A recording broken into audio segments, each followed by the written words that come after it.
Kkooti enkulu etula mu kibangizi kya Gaba Community eyingidde wiiki ey'okubiri ng'ewulira omusango oguvunaanibwa Christopher Okello ogw'okutemula abaana bana be yasanga mu kifo gye baali bakuumirwa ekya Gaba Early Childhood Development Center. Oludda oluwaabi lwongedde okuleeta abajulizi abalala ng'olwaleero luleese abajulizi basatu nga bonna ba poliisi.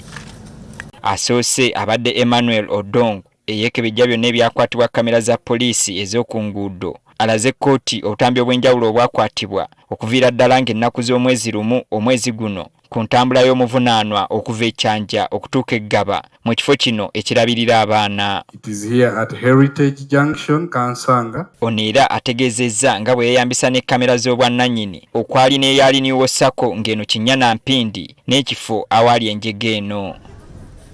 Nga wayise eddakiika 12 mb'Okello yafuluma n'adda mu mmotoka ye wabula mu kuddayo yakozesa ppanya eyamusuula mu luguudo lw'e Gaba bw'atyo n'agenda. Between that camera and the next camera is a distance of about 500 meters.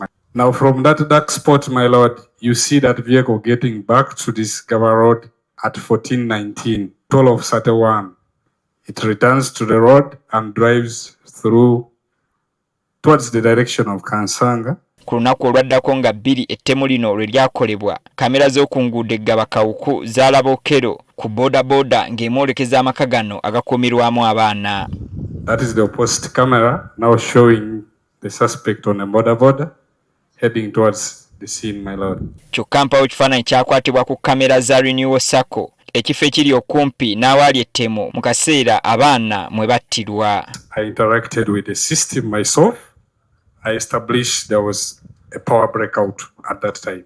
Omujulizi omulala abadde Jim Mutaka eyeekebejja emirambo ku poliisi y'e Kabalagala annyonnyodde bye baazuula ku mirambo mu kiseera ng'abaana bano baakattibwa.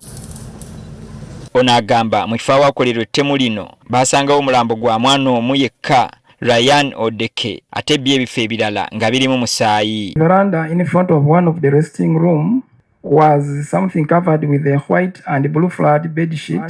On uncovering it was a body of a male juvenile found lying in a prone position. The body was a body of Odeke Ryan. Within the compound, the different stains of suspected blood were also uniquely marked. James Eselat anoonyereza ku buzzi bw'emisango era ku poliisi y'e Kabalagala naye awadde obujulizi bwe. Ono abulidde kkooti nga bwe baliko akambe ke baazuula nga kano kasuubirwa okubanga ke kaakozesebwa mu ttemu lino n'obwambo obulala bwe baasanga mu nsawo y'omukwate. So a knife that the killer knife that the suspect used. This knife was found outside of a wire mesh fence which is within the building of the daycare. Ono era akkaatiriza ng'Okello bwe yatwalibwa ku poliisi n'akkiriza nga bwe yatta abaana n'ekigendererwa ky'okufuna obugagga era ne yeetonda.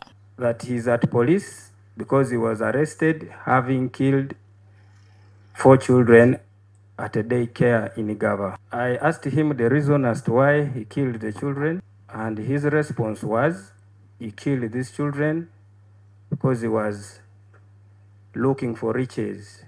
Said he was sorry for what he did. He apologized. He said he knew that what he did had consequences. He could be jailed or he could be killed. Oluvannyuma lw'okuwulira obujulizi buno, omulamuzi Isaac Omuhangi omusango agwongezzaayo okutuusa olunaku lw'enkya.